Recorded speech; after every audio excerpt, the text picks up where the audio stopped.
18वें सप्ताह की हिंदी में पद्यांश क्रमांक 473 और गद्यांश क्रमांक 480 को सम्मिलित किया गया है। सबसे पहले हम दिए गए पद्यांश को बड़े ही ध्यान से पढ़ते हैं। यहाँ पर निर्देश दिए गए हैं, निम्नलिखित पद्यांश को पढ़कर नीचे लिखे प्रश्नों के उत्तर में सही विकल्प पर गोला लगाइए। माटी तुझे प्रणाम, मेरे पुण्य देश की माटी तू कितनी अभिराम, तुझे लगा माथे से सारे कष्ट हो गए दूर, क्षण भर में ही भूल गया मैं शत्रु यंत्रणा क्रूर, सुख स्फूर्ति का इस काया में हुआ पुनः संचार, लगता जैसे आज युगों के बाद मिला विश्राम, माटी तुझे प्रणाम। तो यह था आपका पद्यांश क्रमांक 473। इसके आधारित आपको क्वेश्चनों के आंसर देखना है। प्रश्न क्रमांक 1 है, माटी तुझे प्रणाम कविता किस भाव से संबंधित है। आपको इस कविता में दिए गए भाव को पहचानना है कि किस भाव को लेकर यह कविता बनी है। समाज प्रेम, आत्म बलिदान, मातृभूमि प्रेम या फिर भक्ति भावना। तो यह जो कविता है मातृभूमि प्रेम से संबंधित है। अब इसके बाद प्रश्न क्रमांक 2, माटी को माथे से लगाकर कवि क्या भूल गया है। कवि माटी को माथे से लगाने के बाद क्या भूल गया है।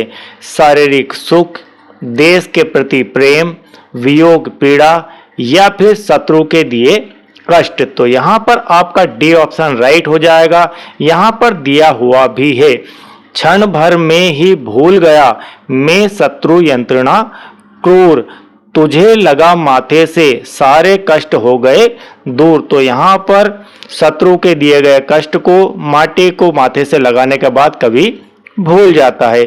प्रश्न क्रमांक 3, अभिराम का अर्थ क्या है। दिए गए 4 ऑप्शनों में से आपको बताना है कि अभिराम शब्द का क्या अर्थ है।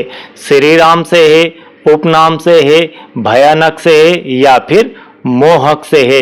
तो आपके यहाँ पर प्रश्न क्रमांक जो 3 है इसका सही आंसर आ जाएगा मोहक। अभिराम का अर्थ होता है मोहक।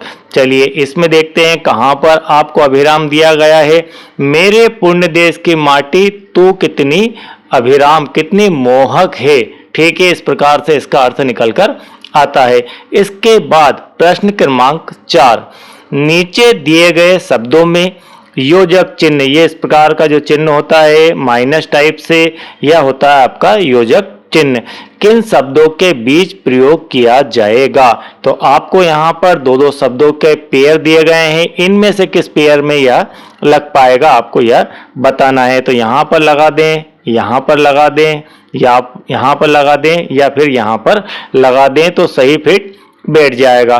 तो आपका ऑप्शन बी यहाँ पर राइट हो जाएगा। आते आते, जहाँ भी एक जैसे शब्दों का युग्म होता है वहां पर ही योजक चिन्ह लगाया जाता है। चलिए इसके बाद आपका प्रश्न नंबर 5। प्रश्न नंबर 5 है, कविता में माटी का संबंध किससे है।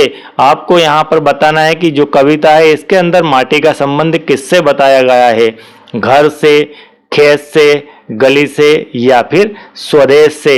तो यहाँ पर देश की माटी की बात की गई है कविता में, इसलिए इसका संबंध स्वदेश से होता है। अब इसके बाद आपका गद्यांश क्रमांक 480। गद्यांश क्रमांक 480 में एक टेबल यहां पर दी गई है, राष्ट्रीय टीकाकरण तालिका शिशुओं के लिए। यह निर्देश में आपको टेबल दी गई है। इस टेबल को आपको बड़े ही ध्यान से देखना है। यहाँ पर क्रमांक दिए गए हैं 9 तक। यहाँ पर बच्चों की उम्र दी गई है।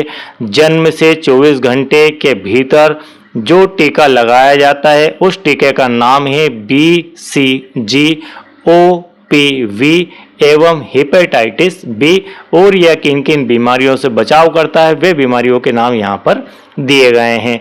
तो इस तालिका को देखकर आपको दिए गए क्वेश्चनों के आंसर देना है। चलिए इस पर आधारित हम क्वेश्चन पढ़ते हैं और इस तालिका में देखते हैं कि कहां पर इनके आंसर मिलेंगे। प्रश्न क्रमांक 1 है, इनमें से कौन सा टीका केवल एक बार लगाया जाता है? आपको बताना है कि कौन सा टीका केवल एक बार लगाया जाता है। तो हम तालिका में देखते हैं कि कौन सा टीका सिर्फ एक बार लगाया जाता है। यहाँ पर आपका ये जो बीजीसी का टीका है, ये बीजीसी का टीका ऑप्शन में दिया गया है कि बीजीसी, तो बीजीसी का टीका जो है जन्म से 24 घंटे के भीतर लगाया जाता है। इसके बाद ये सारे टीके लगाए जाते हैं। तो सबसे पहले जो टीका लगता है वह बीसीजी का लगता है और बीसीजी का टीका ही एक बार लगाया जाता है। तो यहाँ पर आपका ऑप्शन सी राइट हो जाएगा। इसके बाद प्रश्न क्रमांक 2 है, तालिका के अनुसार संपूर्ण टीकाकरण के लिए बच्चे की आयु सीमा क्या है? 9 से 12 माह तक, 16 से 24 माह तक, 16 माह से 5 वर्ष तक, या फिर 0 माह से लेकर 5 वर्ष तक। तो यहाँ पर आप देखेंगे कि ये 90 पॉइंट के अंदर आपका लास्ट समय टीके का दिया है 5 वर्ष और शुरुआत कहाँ से है? 0 माह से। ठीक है, बच्चे के जन्म से लेकर 5 वर्ष तक ये सारा टीकाकरण का कार्य चलता है। तो हम यहाँ पर कह सकते हैं कि 0 माह से 5 वर्ष के बीच में ही संपूर्ण टीकाकरण बच्चों का किया जाता है। चलिए इसके बाद आपका क्वेश्चन नंबर 3। क्वेश्चन नंबर 3 है, काली खांसी के लिए कितनी बार टीकों का प्रावधान है? किसके लिए? काली खांसी के लिए कितनी बार टीके लगाए जाते हैं, यह आपको बताना है इस टेबल में देखकर। चलिए देखते हैं काली खांसी के लिए। तो एक काली खांसी यहाँ पर है, एक टीका यहाँ पर लगता है, फिर एक यहाँ पर लगा, फिर एक यहाँ पर लगा, फिर एक यहाँ पर लगा और एक यहाँ पर लगा। इन्हें गिन लीजिए, 1 2 3 4 5 और कहीं और देखते हैं कहीं छूट तो नहीं गया है। कुल मिलाकर 1 2 3 4 5 बार यह टीका लगाया गया है। तो इसका सही आंसर आपका आ जाएगा 5 बार। ठीक है, तीसरे का आपका बी वाला 5 बार काली खांसी के लिए टीका लगाया जाता है। चलिए इसके बाद क्वेश्चन नंबर 4, शिशुओं के लिए टीकाकरण क्यों आवश्यक है? सुंदरता बढ़ाने के लिए, जल्दी बड़ा करने के लिए, या फिर पौष्टिक आहार के लिए, या फिर बीमारियों से बचाव के लिए? तो जो टीकाकरण होता है, शिशुओं को जो टीके लगाए जाते हैं, वे सभी उनको भविष्य में होने वाली बीमारियों से बचाव के लिए लगाए जाते हैं। चलिए इसके बाद प्रश्न नंबर 5, विटामिन ए की कुल कितनी खुराकें पिलाने का प्रावधान है? इस टीकाकरण के दौरान विटामिन ए की कितनी खुराकें, आपको उनकी संख्या बताना है, कितनी खुराकें पिलाने का प्रावधान इस टेबल के अंदर दिया गया है। चलिए देखते हैं विटामिन ए के बारे में जानकारी लेते हैं। कहां कहां पर है विटामिन ए? यहाँ पर दिया गया है 16 माह से लेकर 5 वर्ष तक के लिए। 16 माह से 5 वर्ष के बीच में विटामिन ए की दूसरी से लेकर 9वीं खुराक 6 माह के अंतराल पर बच्चे को दी जाती है। और यह किस रोग से बचाता है? विटामिन ए यह आपका रतौंधी रोग से बचाता है। तो यहाँ पर कुल मिलाकर 9 खुराक उसको दी जाती है। तो यहाँ पर आपका ऑप्शन डी राइट हो जाएगा। तो इस प्रकार से यह आपका इम्पोर्टेंट 18 सप्ताह का हिंदी का पार्ट कंप्लीट होता है। अब इसके बाद हम चलते हैं सोशल साइंस में। कक्षा 6 के सामाजिक विज्ञान में कक्षा 3 के पर्यावरण से क्वेश्चन नंबर 151 को सम्मिलित किया गया है और यह एक मोस्ट आईएमपी प्रश्न है। और इस प्रकार के क्वेश्चन आपसे 1 से 2 2024 के मेन सर्वे में पूछे जाएंगे। दिए गए नक्शे को ध्यान से देखकर बताएं। सुनीता को स्कूल पहुंचने के लिए रास्ते में पड़ने वाले मंदिर से किस दिशा में मुड़ना पड़ेगा। यहाँ पर आपको दिशाओं के बारे में एक चित्र भी दिया गया है। यह आपकी उत्तर दिशा है, यह आपकी ईस्ट दिशा होती है। ईस्ट मतलब होता है पूर्व। यह आपकी वेस्ट है मतलब पश्चिम। ये नॉर्थ है और ये आपकी होती है साउथ मतलब दक्षिण। तो ईस्ट, वेस्ट, नॉर्थ और साउथ, पूर्व, पश्चिम, उत्तर और दक्षिण। यहाँ पर आप देख पा रहे हैं सुनीता है। ठीक है, सुनीता को स्कूल पहुंचने के लिए, स्कूल कहाँ है, स्कूल यहाँ पर है। तो सुनीता यहाँ पर है, स्कूल यहाँ पर है। तो सुनीता को स्कूल पहुंचने के लिए रास्ते में पड़ने वाले मंदिर, तो यहां तक वह आ जाएगी और यहां पर आकर खड़ी हो गई। अब मंदिर से किस दिशा में उसे मुड़ना होगा यह आपको बताना है। चलिए, किस दिशा में मुड़ेगी, तो इस दिशा में वह मुड़ेगी, नीचे की तरफ यहाँ पर आना होगा। एक ही डायरेक्शन पूछी है, अभी आगे की बात नहीं की गई है।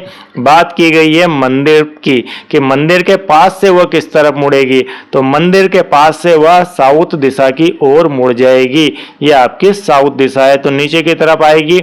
इसका अर्थ है कि साउथ दिशा की ओर मुड़ जाएगी और साउथ को ही हम दक्षिण दिशा कहते हैं। और यह ऑप्शन आपका सी में दिया गया है। अब इसके बाद क्वेश्चन नंबर 262। प्रश्न नंबर 262, यह भी एक आईएमपी क्वेश्चन है। प्रतिदिन न्यूनतम हमें कितना पानी पीना चाहिए। प्रतिदिन आपको कितना कम से कम पानी पीना चाहिए। अधिकतम की बात नहीं की जा रही, कम से कम इतना तो पीना ही चाहिए। तो यहाँ पर क्वांटिटी दी गई, कितने गिलास पानी पीना चाहिए। 1 से 2 गिलास, 2 से 3 गिलास, 8 से 10 गिलास, 15 से 16 गिलास। तो ऑप्शन से आपका यहाँ पर राइट हो जाएगा। यदि हम लीटर में बात करें तो आपको 2 लीटर से लेकर 2.5 लीटर के बीच में न्यूनतम पानी पीना चाहिए। चलिए, इसके बाद क्वेश्चन नंबर 503। क्वेश्चन नंबर 503 है, जब आप किसी मुसीबत या आपदा में हैं तब किन संस्थानों की जरूरत पड़ सकती है। यहाँ पर कुछ संस्थानों के नाम दिए गए हैं। आपको बताना है कि जब आपके ऊपर कोई मुसीबत आ जाए, किसी प्रकार की कोई परेशानी आ जाए, कोई आपदा आ जाए, तो आप किन किन संस्थानों की मदद ले सकते हैं। डाकघर, स्कूल, ग्राम पंचायत, तो यह आपदा के समय कार्य नहीं करते हैं। मंदिर, वेयरहाउस, बैंक, यह भी नहीं करेंगे। धर्मशाला, चिड़ियाघर, एम्बुलेंस, यह भी नहीं करेंगे। एम्बुलेंस की आवश्यकता हो सकती है, लेकिन धर्मशाला और चिड़ियाघर यहाँ पर मुसीबत के समय काम नहीं आएंगे। दमकल केंद्र, नजदीकी अस्पताल और पुलिस थाना, ये तीनों जब आपके ऊपर कोई प्रॉब्लम आए, किसी प्रकार की आपदा हो जाए, उस समय ये तीनों संस्थान काम आते हैं। तो इसलिए ऑप्शन डी यहाँ पर राइट हो जाएगा। अब इसके बाद आपका प्रश्न क्रमांक 508, जो कि यहीं पर दिया गया है। यदि आपके गांव या शहर में आग लग जाती है तो आप क्या करेंगे। यह क्वेश्चन मोस्ट आईएमपी क्वेश्चन है। आपको अपने दायित्व पता होना चाहिए क्रिटिकल कंडीशन के अंदर। तो इस प्रकार के समस्याओं के समय आपके क्या दायित्व होना चाहिए, यह क्वेश्चन आपसे एक जरूर आएगा।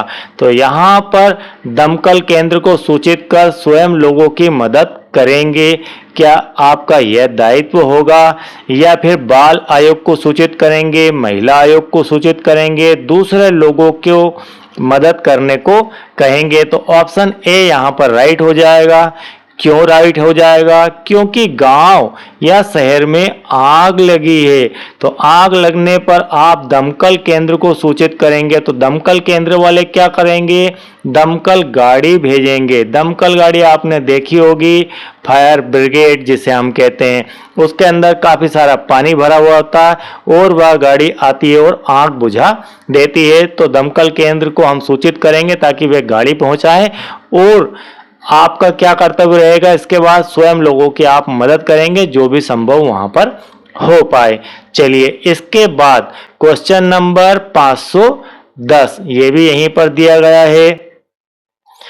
किस भोज्य पदार्थ को लेने पर शरीर स्वस्थ और फुर्तीला रहेगा? यह भी एक आईएमपी क्वेश्चन है और कई बार यह रिपीट भी हो चुका है। तो यहाँ पर आपको वन वर्ड में ही याद रखना है, अंकुरित अनाज, हरी सब्जियां और फल। ये चीजें आप खाएंगे तो लंबे समय तक आप स्वस्थ रहेंगे और शरीर आपका फुर्तीला रहेगा। चलिए, इसके बाद क्वेश्चन नंबर 515, यह भी यहीं पर दिया गया है। क्वेश्चन नंबर 515, ये देखते हैं, इनमें से किस प्रकार का शौचालय स्वच्छता एवं स्वास्थ्य की दृष्टि से अधिक सुरक्षित है? आपको यहाँ पर बताना है। चार ऑप्शन दिए गए हैं, इन चार ऑप्शनों में चार प्रकार के शौचालय के बारे में कहा गया है। तो किस प्रकार का जो शौचालय है वह स्वास्थ्य की दृष्टि से उपयुक्त होगा? पानी के बिना सार्वजनिक शौचालय, क्या यह शौचालय बेहतर होगा?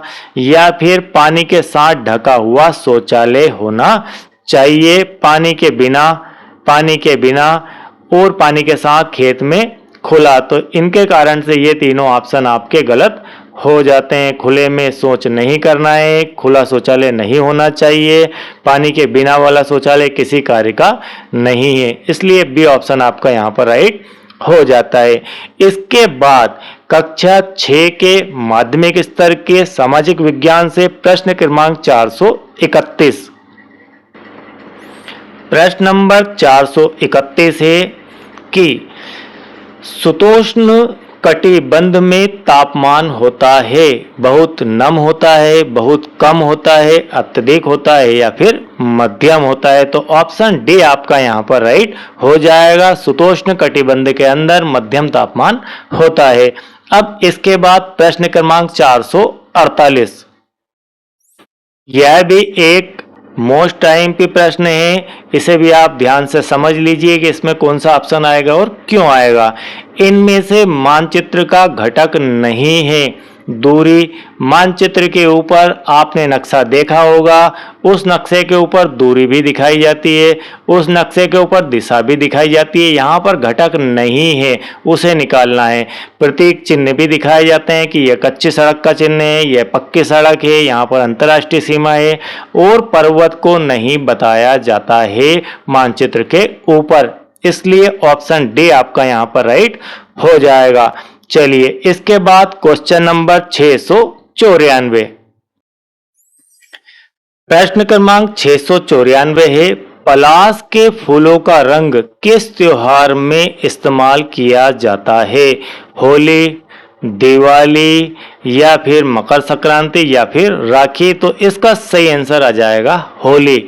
होली के त्योहार पर पहले जब रंगों की व्यवस्था नहीं होती थी, रंग ये केमिकल वाले नहीं हुआ करते थे, उस समय पलाश के जो फूल होते हैं, जिसको कैसूड़ी भी कहते हैं, और उन फूलों को पानी में भिगोकर उनसे कलर बनता है और कलर छोड़ते हैं वे, और पानी में कलर घुल जाता है, तब उस कलर का उपयोग, उस रंग का उपयोग जो है होली खेलने में किया जाता था।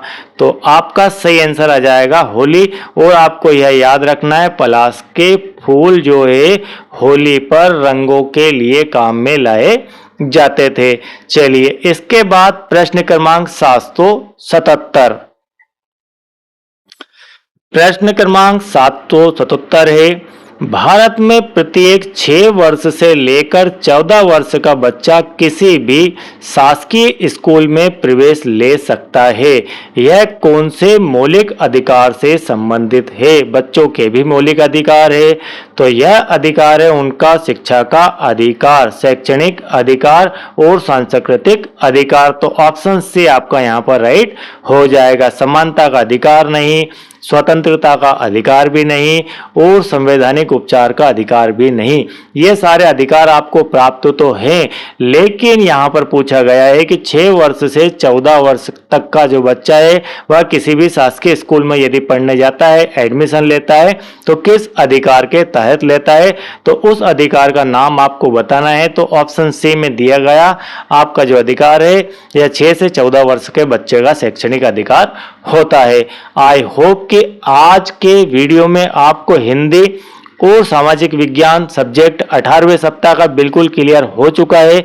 यह हमारा अंतिम सप्ताह था और इन क्वेश्चनों से संबंधित काफी सारे मैंने मॉडल क्वेश्चन पेपर भी सॉल्व करवाए हैं। पुराने समय में नेस एग्जाम में 2017 में 2021 में पूछे गए समस्त क्वेश्चनों को सॉल्व करवाया है, तो वे वीडियो भी आपको प्लेलिस्ट से देखने को मिल जाएंगे और प्लेलिस्ट की लिंक नीचे डिस्क्रिप्शन में दी गई है। और साथियों, आप यदि समय समय पर नेस एग्जाम या फिर अन्य सभी पोर्टल संबंधी समस्याओं के समाधान समय पर चाहते हैं, आपको नोटिफिकेशन मिलते रहे वीडियोस के, तो आप अपने बेल आइकन को प्रेस करके उसे ऑन कर लीजिए। और यदि आपने चैनल को अब तक सब्सक्राइब नहीं किया है तो चैनल को सब्सक्राइब कीजिए। वीडियो बेहतर लगे तो इसे लाइक कीजिए और इन वीडियोस को सभी ग्रुप में शेयर करना ना भूले। Thank you very much.